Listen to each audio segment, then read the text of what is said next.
Shanghai.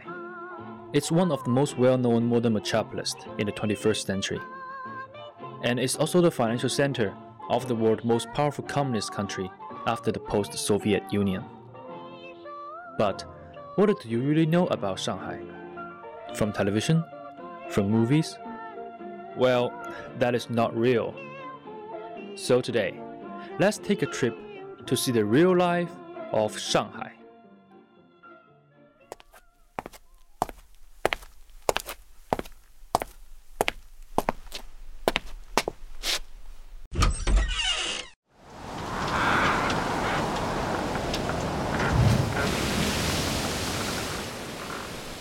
In the morning of June 20th of 1830, Lord Amherst, the first British ship to visit Shanghai, was anchored at the harbor of Huangpu.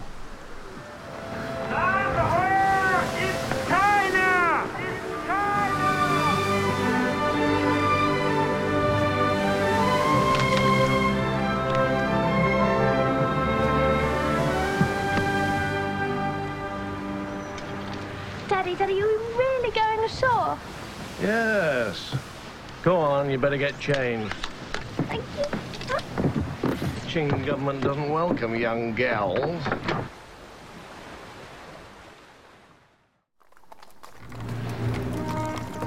Two European translators and missionaries went ashore and explored Shanghai as a potential trading center. In their report, they only mentioned cotton and calico, but their real objective was to sell opium.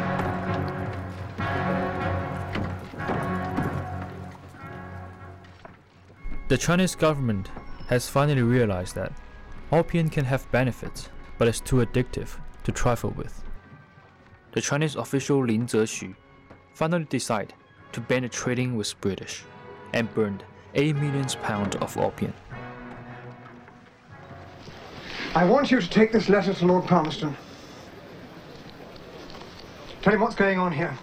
Tell him the Chinese have just burnt 8 million pounds worth of British government stock. British government stock? Precisely. You cunning devil, Elliot. You're sending me back home to promote a war. God help me, I'll leave right away.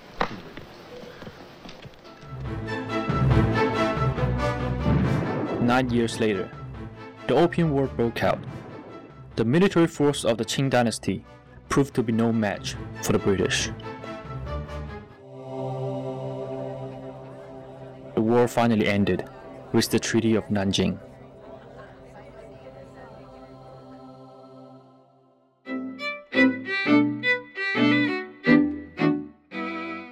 Shanghai was one of the 5 Chinese cities to be opened up to British consuls, merchants, and their families. Foreign settlements went up. The British, French, and American concession were formed, area where Chinese rule was not enforced.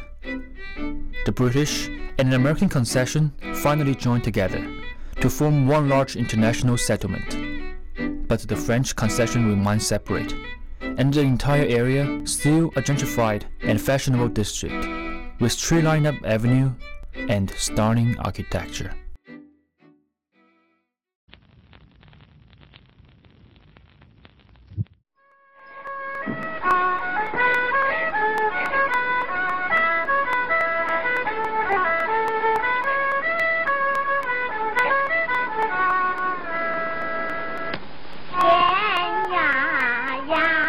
Old Shanghai, like an elegant perfume, thick and heavy. The sense of the city's past swirls and curls, enveloping the new in its memory and reminiscence.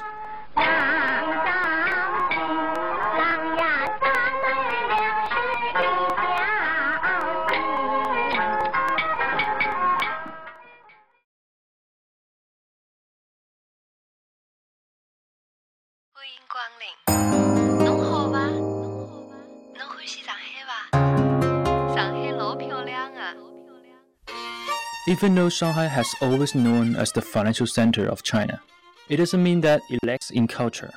In fact, for someone It is the commercial history of Shanghai that has molded the city into the architectural and creative center of it is today. 晚风中有你我的梦，风中借来一点时间尽情用。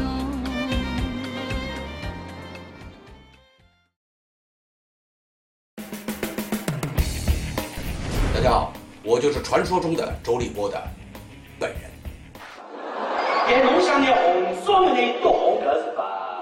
The Shanghai-style small talk, which has also known as the Shanghai Qingmouse, is a new stand-up comedy genre originated from Shanghai by the local comedian Zhou Libo in late 2008. 我当初是我们剑道班的战士，剑道就是第一个冲在前头的啊！我们部队里面一直冲锋哦，我们剑道班就刚朝上头冲，冲上去有敌人啪一颗炸弹下，我看看他们都倒下去，我没有倒下去，全班只上我一大头。那么我讲后来呢？后来我就当班长了。 Zhou is Shanghai's hometown rock star, born and raised there. He began his career with a local comedic troupe before taking the stage on his own. His routines are filled with local humor and performed mainly in Shanghainese.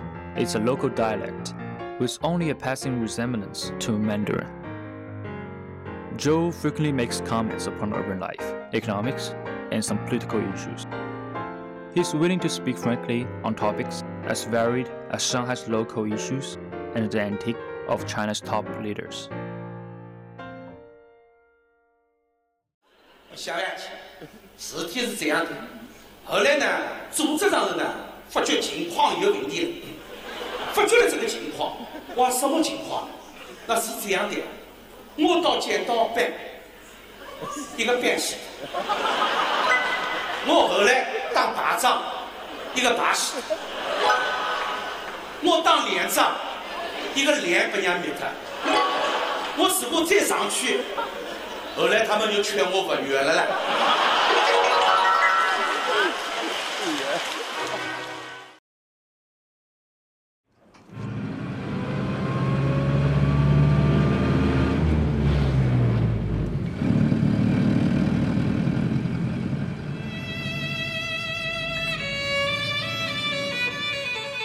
It was Shanghai's enterprising and fashionable young lady who transformed the Chinese traditional dress, qipao, from an original shapeless and baggy uniform into an elegant and iconic dress, which became popular in the 1920s and still prevail today.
Y así pasan los días y yo desesperado y tú contestando quizás